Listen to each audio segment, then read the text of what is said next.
Good morning. Recently, I had a chance to listen to Mr. Soriano, the CEO of Invisible Sentinel, which is a company that does quality testing for brewers. One of the things that really hit home was that he asked, why do CEOs and people that are in the executive suite, take action on things that they may or may not have the total information on? I said that it gets easier as you do things that expand your comfort zone. And he said no, right off the bat. He goes, no, it never gets easier. The fear never goes away. You don't fear less for making a mistake, losing everything you worked for, disappointing the people that count on you. So the fear doesn't go away. It doesn't get any easier. But it is something that separates the people on the top from ordinary. This ability to take action given limited amount of information and take actions that consistently produce good results. So one of the things that I wanted to talk to our group this year, which I didn't have a chance to, was this concept of the Pareto principle, or the 80-20 rule is what you might know it as. The fact that statistically in sales, 80% of your revenue comes from 20% of your customers.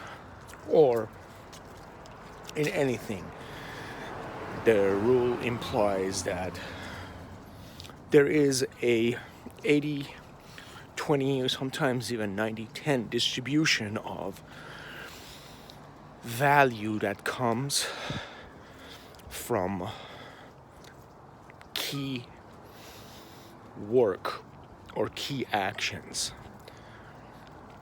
And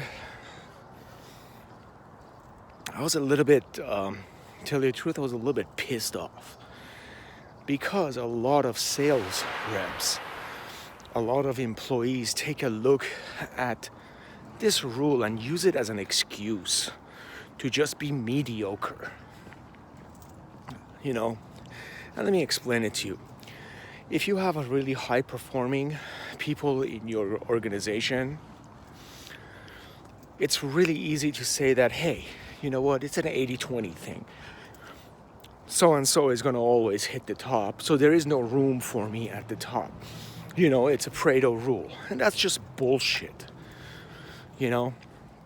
because we are human. We have free will. We have ability to do anything that we want. So don't let things like statistics bolster or add misconception to your limiting beliefs. Law of attraction and the science and behavior of success dictates that if you can think of something to do or think of a desire, there are means for you to achieve it.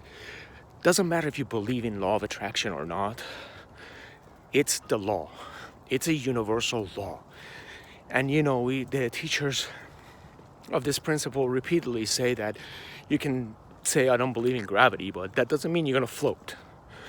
Or if you're jumping off of the, building, that doesn't mean you're not going to hit the ground and break something. Okay, so I really don't even care if you believe in the law of attraction or not. I'm trying to tell you things that people that are successful do. So fear is normal. Fear keeps us safe. But when we start rationalizing the fear for the purpose of actually not taking action, then we are actually bringing about more opportunities for that fear to manifest results that will actually tell us that we're right, and so we're not going to take action. So that's the law of attraction. That's just the way it happens. What makes people different that take actions versus the people that sit on the sidelines is they feel the fear, as Mrs. Soriano mentioned, but they don't allow that thought process to go down the negative loop, right? So they feel the fear, either intentionally by understanding the law or unintentionally by just having done it. They have this ability to put the fear aside and concentrate on the things that they want and feel as though they would have it.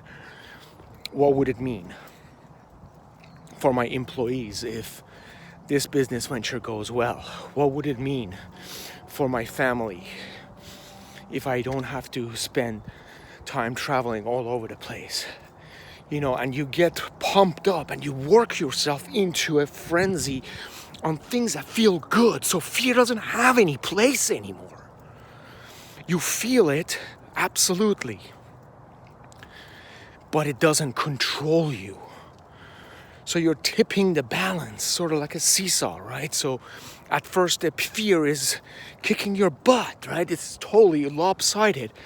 And then you start thinking and you become excited about this new thing, new venture, new action that I have to take.